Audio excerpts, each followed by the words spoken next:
So yesterday I was downtown with some friends of mine. It's spring break, so we don't really have anything else to do. We decided to just hang out in the park while we waited for the rest of our group to join us. A little girl came up to me. She complimented my necklace. It's a simple silver necklace engraved with an S. My aunt got it for me for my 16th birthday. It's from Tiffany's. It's my most prized possession. I smiled and said thank you, thinking this was the end of the transaction. But she called her mom to us. "Mommy, look at the pretty girl's pretty necklace." She beamed and jumped up and down. The little girl, whose name I later found out also started with an S, could have been no more than 3 or 4. I don't have much experience with children that young, so I assumed this was fairly normal. The mother of the child was clearly on the phone, but came over anyway. She ended her conversation to attend to her child. "Yes, it's a very pretty necklace." The mother looked up at me expecting a response. However, I was more interested in the story my friend was telling me. The mother, who from this point of the story onward I will call Cersei, cleared her through loudly. "Where did you get the necklace?" I looked down at it and replied, "It was a gift from my aunt, but she got it at Tiffany's." Cersei looked at me in utter disgust. "You are a spoiled brat, and you do not deserve to have things like that." My friends at this point had turned around to watch the unbelievable event of this conversation. My friend Dillian was the first to speak. "You can't talk to her like that." Cersei ignored him and continued on her tirade. "My daughter is only 4, and she is a much more deserving person of the necklace than you are." I shot back, "Then you can go buy her one." The little girl had begun to cry, yelling about how she wanted that necklace. "Give my little angel your necklace, also help me." By this time a police officer had come to inquire about all of the ruckus. "This girl stole the necklace from my daughter." The officer looked very confused. "The one she's wearing?" Cersei shook her head. "Yes. That's a very sophisticated necklace for such a little girl." I told the officer the story of how I got the necklace, pictures of me wearing it, and even a video of me opening it on my birthday. "Ma'am, you really shouldn't lie to the authorities. This obviously isn't your necklace." Cersei continued trying to convince the officer of my guilt. My friends and I walked towards our cars and left. This isn't my first time dealing with an entitled parent, but it is hopefully my last. This took place back when I was a teenager and working at the same local coffee shop I've mentioned in a previous post. People without their coffee are scary, let me tell you, but entitled parents are even scarier. This woman came in with her son, who looked to be around 13 to 14 years of age, and proceeded to order a cappuccino for herself and a kid-size hot chocolate for her son. She made very sure to tell me multiple times how her precious boy wouldn't be able to drink it if it was too hot. I made sure to relay this to my co-worker, who was handling all drink orders while I was at the till, as I got the vibe that very little could set this woman off. Intuition? Correct. Usually when we handle kid-sized drinks, instead of heating the milk to 150 degrees like we usually do, we aim for around 100.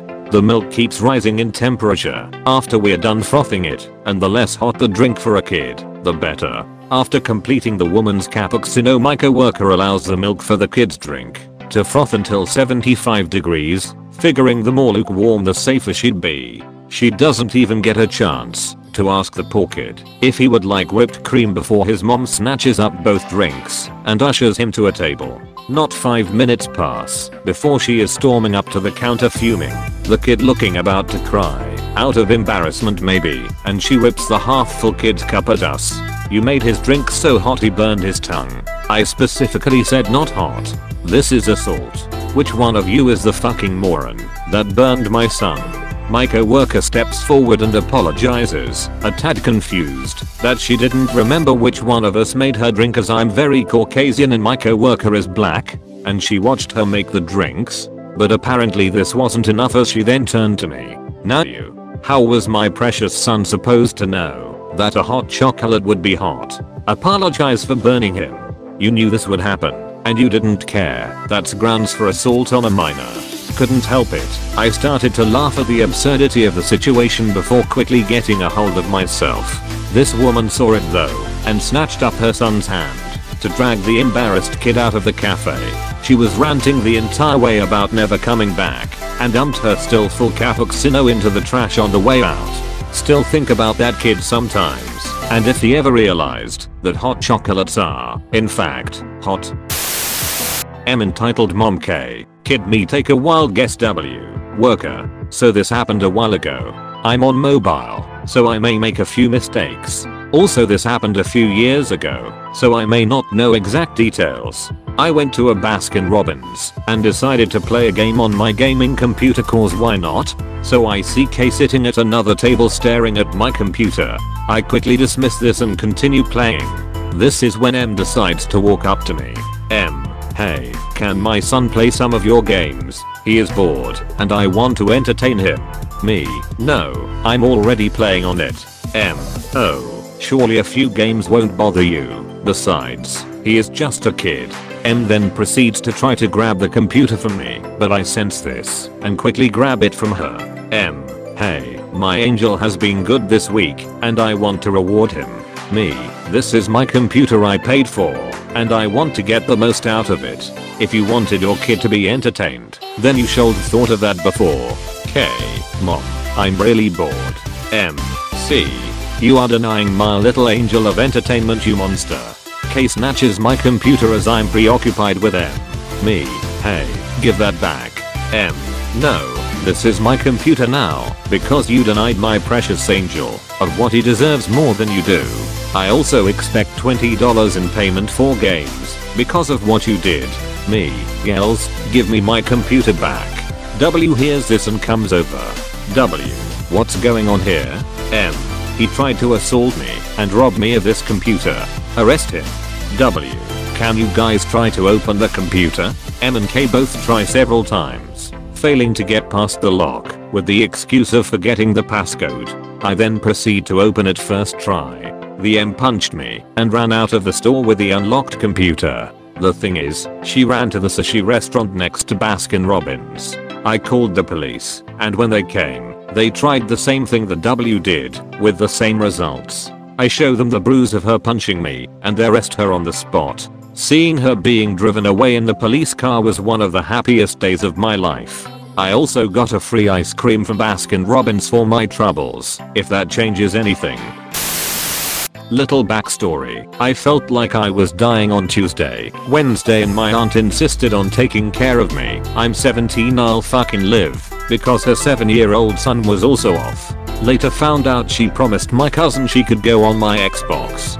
So it was Tuesday morning, and I had been up since like 6 vomiting my inner organs. It got to 10 and my aunt arrived, and I was glad to have some company. We sat down and talked about random stuff whilst she made coffee. I slumped onto the sofa and turned on the Xbox. She brought through drinks and asked if we had toys for her son. We didn't, but we had an Xbox in the upstairs sitting room, so I go upstairs and sorted it out for him when I was scrolling through games, and it was in order of size of games, with Doom right next to Minecraft, and he says he wants to play it.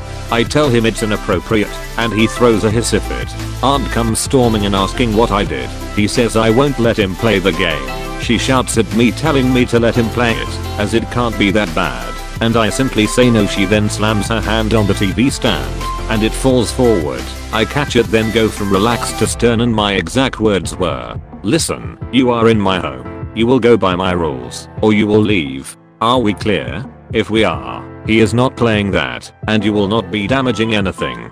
My aunt immediately apologized in a bout of embarrassment and shame, and things were tense for the next few minutes while we went back downstairs. I later showed her Doom on the downstairs console, and she understood why I said no. I went to a school of about 1,000 students, with another school of about 1,000 students just over the road. There were 2 bus stops, one at each school. The one at my school could have 2 buses back to back. The other schools could have 3. When the schools and surrounding roads were built back in the late 20th century, it was expected that about 600 pupils would need picking up. But as both schools have expanded over the years, there are now almost 2,000 people getting the bus when school ends, and the bus stops are totally insufficient to cope.